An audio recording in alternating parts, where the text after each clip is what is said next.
What is going on, everyone, and welcome to the Fantasy Football Hub YouTube channel. Today I'm joined by a very special guest indeed, who is going to be revealing his current FPL draft for the upcoming season. It's a privilege to say that I'm joined by last year's Fantasy Premier League winner himself, Jonas. Mate, pleasure to have you on. I feel like I'm in absolute esteemed company here, something I could only ever dream of. How are you, my friend? I'm doing really well. That's good to hear. That's good to hear. How's the summer been?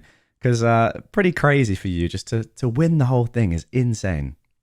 I've really just tried to have a break from fantasy football, like ignoring the Euros fantasy and all of that. Just Yeah, enjoying the Euros and enjoying my summer. that is good to see. That is good to see. Yeah, unbelievable. I can't that's what we all play the game for, to win it, but to actually be with someone that's done it, very, very cool indeed. Right, today we are going to be doing the same thing that we always do in preseason, which is seeing your current team as it stands. Now, obviously, we're quite a way out from game week 1 here, so massive license for Jonas to change his team as the preseason continues and we get more information. But as always, my friend, we're going to be building your team player by player on Fantasy Football Hub's My Team tool.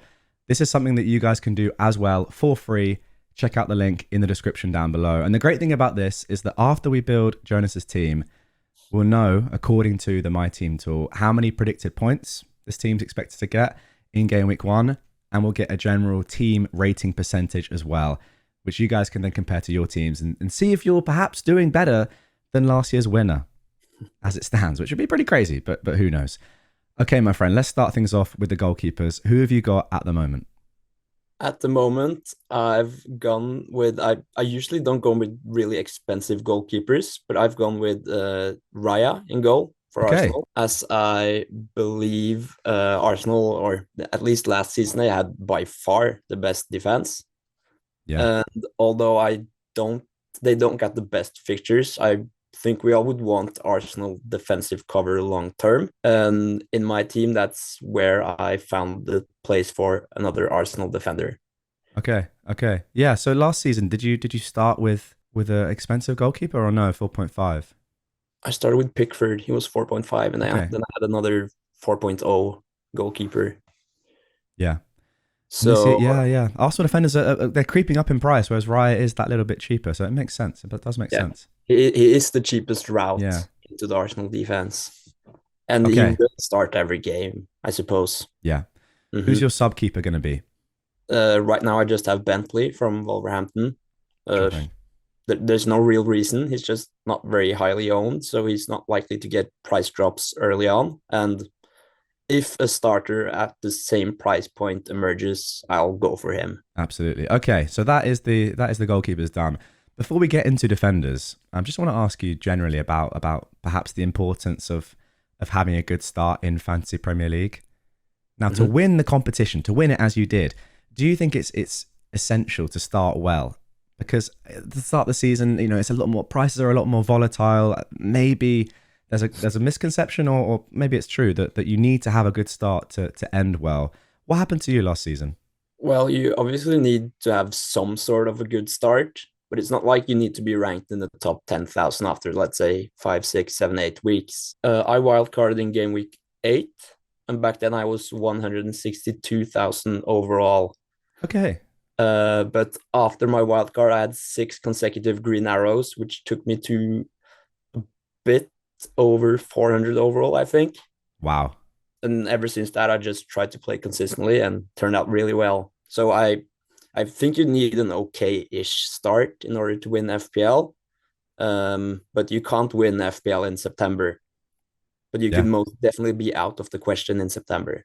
Yeah. Okay. Okay. Yeah, makes sense. I think a lot of us would probably take a game week 8 being in the top 200k, but it's not as if you were straight away in the top 10k from game week 2 or 3 and then just did it from there. Even you get into a wild card. Obviously, your wild card, I imagine, was extremely solid to put you in such a good position by game week 14. But yeah, maybe you don't need anything crazy at the start, but nothing too horrible off the rip, I think is the way to go. All right, let's get into your defense. Who have you got? I'm very interested to see here because we've seen a lot of money flying around in defense, but also if you want to have the two big boys, then I don't know if you can do that. Well, I'm no different. I also have a bit of money flying Okay. around the fence. We can start off with the most expensive one, which is Trent. Nice. He was 8.0 last season, something a lot of people found a little bit expensive. This season is 7 million. I would guess that's the cheapest he's been in years. Yeah, I think And so. they have great opening fixtures, and Trent will be on a lot of set pieces. And for all of us that's played for a few years, we all know how good of an asset he can be. What do you think about Liverpool this year in general under the new managers? Are you high on them? Do you think they're going to bounce back a little bit? I don't think Liverpool will be in contention to win the league, if I'm being honest. I'm a Liverpool fan myself, Okay. and but I think they should be able to get top four. And I hope last season they lacked a bit of clean sheets. Mm. That's also something to consider with spending 7 million on a defender. Okay. Next up, who have you got? Who have you got with Trent? Guardiol, 6 million. Good pick. I mean, it's hard to argue with it. Had an unbelievable enter last year. Has had obviously a warranted price rise, but it's still not an insane price, is it? I don't think it is. And he was a very crucial player for me in my winning season when I think I got him in game week 32 or something. And after that, Oh, perfect. I suppose he averages like 10 odd points a game after that. Yeah. Mental. And he played really offensively. Like, it seems like he played like a left back / left wing hybrid. And I'm hoping he can continue playing that in that position. Yeah. No, I mean, it's a pick that's nailed in my draft, to be fair. Mm. Which Chelsea away, not the best opening fixture. I mean, we'll finish off your defence before we talk about who you may or may not start. Who's your third defender going to be? I have two 4.5 defenders, Okay. which are Konsa and Burn. Nice. Why have you chosen them? Both of them play for two good teams, and I suppose they rotate quite well as my 4.5 defenders. And does that mean that you're going to be playing Gvardiol in most fixtures then, realistically? I mean, Chelsea away, game week 1, not the best fixture perhaps for a clean sheet, but it's a sort of game where City do just turn up defensively sometimes. Mm-hmm. And both Trent and Gvardiol are players I can start in almost every single game, right? So it will most likely be those two starting almost every game, and then one of Konsa and Burn. Okay. And round things off in the defense, who's your last defender? Well, right now my 4.0 defender is undecided, but right now I have Ben Johnson for Ipswich, as he's expected to start in the right back position. But luckily we have a lot of options for our 4.0 defenders this year, such as you have Harvard Bellis, Woodfass, Barco might be starting for Brighton. Yeah. And Greaves as well, who plays for Ipswich. There's a lot of players. There we go. Great knowledge there. I mean, yeah, that's very, very good. Guys, if you don't know as well, Jonas is actually a Fantasy Football Hub ambassador this year. So if you want more amazing insight and detail from him throughout the season, then the link to the website down below is in the description and the pinned comment. And what are you producing? You're doing articles, videos like this, loads of other stuff. Obviously, you have your own personal Twitter as well, which has been on screen throughout the entire video. Make sure to follow him on there. But yeah, what are your plans for pre-season with Fantasy Football Hub? A bit of everything. Articles, videos. I will be appearing on the Green Arrow. Oh, yes. Mm-hmm. If you guys don't know the Green Arrow, make sure you are subscribed to this channel. I think it is the best fantasy podcast there is. Before I was affiliated with anything to do with fantasy at all, that was the podcast I watched. It's with Fergie. He's a great host. Rich as well on there. It's really, really good. You have a great time on there, Jonas. I assume so. Well, I hope you do anyway. Yeah, of course. I always will. All right, my friend. Let's get into the midfielders now. This is where it gets interesting. My midfield, I could start off with Mohamed Salah. Okay. So with my expensive defense and Salah in my team, there's not any room for Haaland. Wow. Mm-hmm. Wow. That's mental. Did you have him for the entirety of last season, Haaland? Or a lot of it, at least? Almost. Yeah. There were some weeks I didn't have him. He was also obviously injured for a little while. And I think it was game week 28 and 29 last season when I had Liverpool and then a blank where I also didn't have him, which went fine. Wow, yeah, fair enough. Salah, he's the main man for Liverpool. He's been a consistent FPL player for 7 years. Yeah, it's crazy. He's also on pens. And along with the great opening fixtures, I'll have to go with Salah. Yep, makes sense to me. Who's next? Next one is Cole Palmer, who Oh, had okay. I like this. This isn't a man that we're not seeing in so many drafts this year, which, as a Chelsea fan, hurts me. But explain your reasoning for going for him. well, he had a great last season was great for him. He received the biggest price increase ever in FPL history, didn't he? Five Yes. million. It looks like most of the Chelsea attacks revolved around him, and I believe he will continue his great form. And after that first game versus Man City, they have great fixtures up until game week 8, where they have, I think it's Liverpool, followed by Newcastle and Arsenal, I think. Yeah. I mean, you're looking way into the future here, and I'm going to ask you about this in just when we finish on midfielders. But yeah, the opening fixtures are decent. I would say that they're pretty strong, and Palmer is someone that we've seen has been fixture proof really before, even City at home. The thing with Palmer is, and I yeah, even when I'm asking you what are the reasons for you including Palmer, it's like the answers are obvious, right? Highest scoring player last year, the talisman of Chelsea, is going to still be on penalties. Yeah, had an amazing season last year. Why do you think that we are not seeing him perhaps in as many drafts as one might expect? Obviously, he's 10.5 million now, but the highest scoring player last year, you'd expect to be at least 10 million, right? Mm-hmm. You would. I think it's just because you have so many options in midfield, and also there are people trying to fit in both Haaland and Salah, and you don't have space for Palmer then. Yeah. I think also many just go with Saka, Son, Foden. There are many players around that price point, and personally, I've opted for Palmer just because I think he's the best asset out of the lot. Wow. So does that mean no Foden, no Saka, no Son in this team? It does. How would you rank those four? Out of obviously Palmer first, then for you, then Saka, Foden, Son. What order would you put them in? It's a tough That's a tough, question. yeah, it's a really tough question. Saka has defense at least, and so does Son. But I can't put Foden last either. Uh, it's an impossible question, I think. Yeah, All are that's great assets. that's true. That's true. Okay, let's move on to your third midfielder. My third midfielder is another penalty taker, and that's Bruno Fernandes. Oh, nice. He has great underlying numbers. I think he was top for chances created, wasn't he? Yeah, Last season. He's always involved in the Manchester United attacks, and as I said earlier on, he's on penalties. And I think he might be actually, in my opinion, slightly underpriced at 8.5, maybe. but based on last season and as you say, the sheer number of chances he created, I'd definitely agree with you. Mm-hmm. I feel like for Bruno, it's less about him as a point scoring individual, and more about like, are the players around him, are his teammates going to actually finish some of the chances that he's producing? He had a good season last year. It He just did. didn't equate to as many fantasy points as we might have hoped for.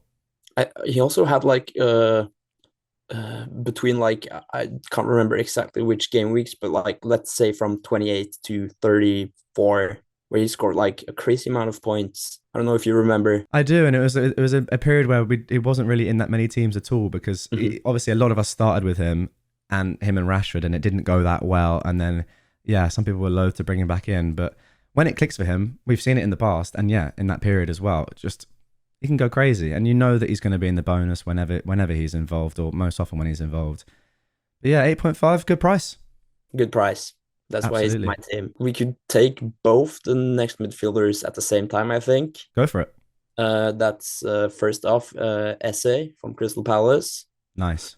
and Morgan Gibbs White to finish off my Ooh, midfield. very nice. Okay, two lovely mid-price players there. Why have you gone for them two? Well, again, as all the other midfielders, they are all pen takers. Yeah, true. I see a bit of a theme here. And you might see more pen takers. Let's Okay. see. Um, uh, but yeah, they're both great players for two important players for their teams. Good players, really. I think they could both provide some serious value What do if you? if the team plays well, both of them. Yeah, Eze, to be fair, we are seeing in a decent number of teams. I think he is a pick that makes sense. Hmm. Gibbs White is a name that I'm seeing a decent amount of in the sort of fantasy circles. Yeah. But he wasn't. Why he didn't really become an option last year. Why is it? Is it the fixtures more than anything that's tempting you at the start of this year? Yeah, well, of course, they have great opening fixtures, or great or great. They have good at least. And I love a pen taker. Maybe that's the reason above all. I'm starting to learn this. You also have a lot of options around that price point, don't you? You have Yeah. Gordon, a million and more expensive. You have Nkunku, who's very popular. Why right now are you thinking Gibbs White over on Kunku? Obviously, they're the same price. Well, that's mainly because I already have Palmer. Yeah. Okay. I don't think I want two Chelsea offensive assets from the get-go. Before we move on to your forwards, I want to ask you a question about the new rule changes in FPL this year. Mm-hmm. Specifically the ability to roll up to 5 free transfers. How do you play in general? Are you quite passive, or do you think it's important to be aggressive sometimes with transfers and jump on players that are hot? And then this season, is the new change going to affect your play style, do you think? Maybe a little bit, but I'm quite a passive player. Last season I took only 3 hits. Wow. Okay. I don't think it will affect too much. I just like the change around let's say you wild card and you can still have 3 or 4 saved transfers already. Yeah.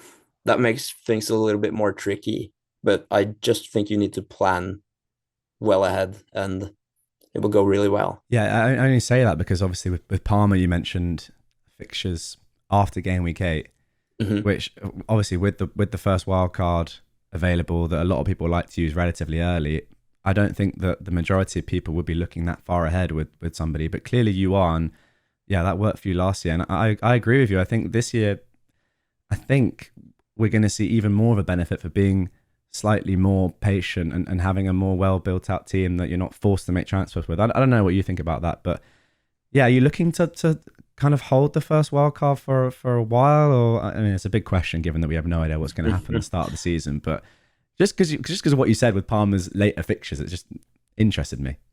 No, I really haven't decided yet. I'm also thinking about going down a route where I'm starting really aggressively. Okay. And then wildcarding early on. But how long's there to the Premier League season? A month or so? Yeah, it's a while. I have no idea yet. Yeah. And you never know. Things might happen. That is definitely true. You get 2 injuries on the opening day and you have no idea what to do. So we will see. Okay, let's get into the forwards now. Let's round this team off and see what your team rating is and your predicted points for game week 1. Mm-hmm. Who have you got then? Obviously, I don't have a lot of money left for No, not too much. Not enough for Haaland, that's for sure. Nope. First off, we have Alexander Isak. Sure. Good pick. Who had I think he's second highest owned forward, isn't he? Behind Watkins. Wow. Yeah. And he had a fantastic end to last season after he came back from his injury. And I wrote an article about my team on Fantasy Football Hub as well, where I pointed out that he's averaged a goal every 108th minute last season, which is really impressive. Yeah. And again, he is on pens for Newcastle. If I offered you 15 penalty takers, would you? Well, I mean, maybe not 15, but not 13 50. perhaps. Would you take it? No. I think all of these other players are also great assets that can score without penalties as well. Very good point. Big bonus. Next up, I have, even though he's injured, isn't he? João Pedro. Well, I mean, what's going on with him? Because apparently, I've just seen this morning that apparently the news isn't that bad, but he's missing. You tell me if I'm wrong here. I think Brighton are scheduled to play in Japan for their or a couple of their preseason fixtures, and he wasn't on the flight to Tokyo or something like that. I don't know what's going on. I don't think he was in the squad that traveled. No. Okay. But it's still a month to the Premier League starts. He's in there for now, and if he's not ready, I would have to reconstruct my whole team, really? Because I suppose there are not many other strikers around that price point that I would really want. Obviously, he's likely to be on penalties too if he starts. It's got to be a factor. Mm-hmm. And the other striker around that price point I like is also in my team already. That's Adam Armstrong. Yeah. Southampton. Yeah, yet another penalty taker. He's nailed up top for Southampton. That's about it, really. I had 5.5 million left. No, I like it a lot. So that is the team then. That is And the team. I think importantly, you've got 8 playing attackers, which is something that we've not really necessarily seen in previous seasons too much. I mean, last year, did you start with 8 playing attackers? No, I started with 7. Last season, I had a bit of a better attack, not too much better. I had Haaland, João Pedro, and the 4.5 striker. Yeah.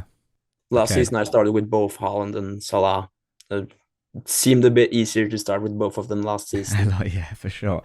Let's talk about him then. How come he's not in your team? I think the team around, if I go with Haaland, is just a bit too weak for my liking. There might be a possibility that I will chicken out and just end up going with Haaland, and that will probably mean no Salah for me. I haven't Really? decided yet. As a Liverpool fan? Ooh. Yeah, I got to keep all biases aside. Yeah. That's at least what I'm trying to do. So do you think that going with both Haaland and Salah is just too detrimental to the rest of the team? I think so. And yeah, you can't fit in both Guardiola and Trent, for instance, Palmer, Fernandes, Saka, Son. It's tough. It's really tough. But I like Absolutely. it. You have to make some real decisions this season. As last Yes. season, you couldn't go with every player you wanted, but it wasn't far off. Especially not when like Palmer emerged and you had a 5.1, 5.0 or something playing midfielder taking penalties for Chelsea. Yeah. No, you're absolutely right. I do think that they've priced it really well this season. It makes the game a lot more interesting when you can't just go and get every player seemingly that you want. Okay, that is the team. Very strong. Very strong. Now, what I'm going to do here, click Save Plan, click on some bicycles, as I must do to prove that I'm not a robot. And then we're going to see what your team rating percentage is. If I just go down here and click on Optimize Team, that'll put every player in the correct position based on their predicted points and give you a team rating of 63%. 93%. Yeah. That is very strong, I will say. That is strong. This is with Salah captain, by the way. I haven't actually asked you about captain game week 1. Obviously, a long way to go. But right now, who would your captain be? Salah. Yeah. I think last season I captained both Salah and Haaland in like 28 of 38 games or something. Ooh. So Wow. they're the 2 best captain alternatives in the game, in my opinion. And if I don't get Haaland, who obviously have Chelsea first fixture, so I don't think I would have capped him if I had Salah either way. But I think Salah is the best captain this at least in game week 1, and in game week 2 it's probably Haaland again, but can't fit him in. Well, 93% team rating and a predicted points of 64.7 in game week 1. If I offered you 64.7 or 65 points, let's round it up right now, do you think you'd take that? Yeah, probably. Solid start, strong start. And we do a thing on the channel where every guest that will come on and show me their draft, we'll put in a leaderboard. It's on screen right now of how they're doing compared to the other guests. And you are now top of that leaderboard with that team rating and predicted points. You're only the second guest, but you go above the big man Bakar. Okay, right. FPL, you know, he's a bit of a legend and he's not won it, unlike you, but people listen to him and you're quite a long way above him, to be fair. So you got to be happy with that. What was his rating? His rating was 86% and 61.0 predicted points. So nowhere near you, to be honest. Well, we will see. Only time will tell what's the best team. Okay, guys, if you would like to compare your current team to Jonas's, then all you have to do is this. It's extremely simple. Go down into the description, click the link. This is all for free. And what you can do, which is amazing, is you can upload a screenshot of your team onto the My Team tool. And then just like that, your players will appear and you'll get your team rating straight away. You don't have to go through and add a player in position by position like we've done. You don't have to do that. If you want, you can upload different teams, different screenshots straight away. It takes 10 seconds and you'll get your team rated. See how you compare to Jonas's. Okay, my friend, that is a very, very solid team. But what I want to do is see if it can be improved slightly. Of course.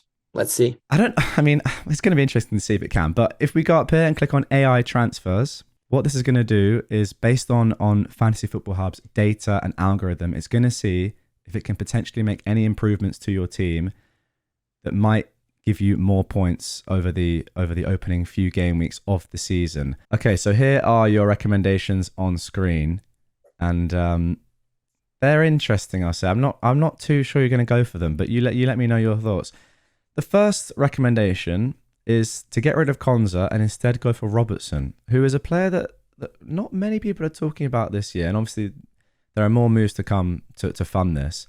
Mm-hmm. But Robertson's one that's maybe going slightly under the radar now again in a more similar price bracket to Trent than the big difference before. But that's the first one, and to fund that, Gibbs White has to go for a 4.5 million midfielder, and then Armstrong goes to Chris Wood. What do you think about those moves? So a slightly stronger defense, taking a little bit of money out of your midfield and attack, dropping back down to 7 attackers. What do you think? Well, it's interesting, I guess, but I'm a big fan of playing 3-back formations, and in many of these circumstances, I would probably have to play 4 defenders. Yeah. At least with the 3 such expensive defenders, and then I got Byrne and Johnson left. I don't think I would have done exactly these transfers, as I would like to rotate between a 3-5-2 and a 3-4-3. Yeah, absolutely. But hey, food for thought nonetheless. And with these AI recommended transfers, there's no obviously obligation to even think about them a tiny bit. You can just see them and instantly say, nah, not for me.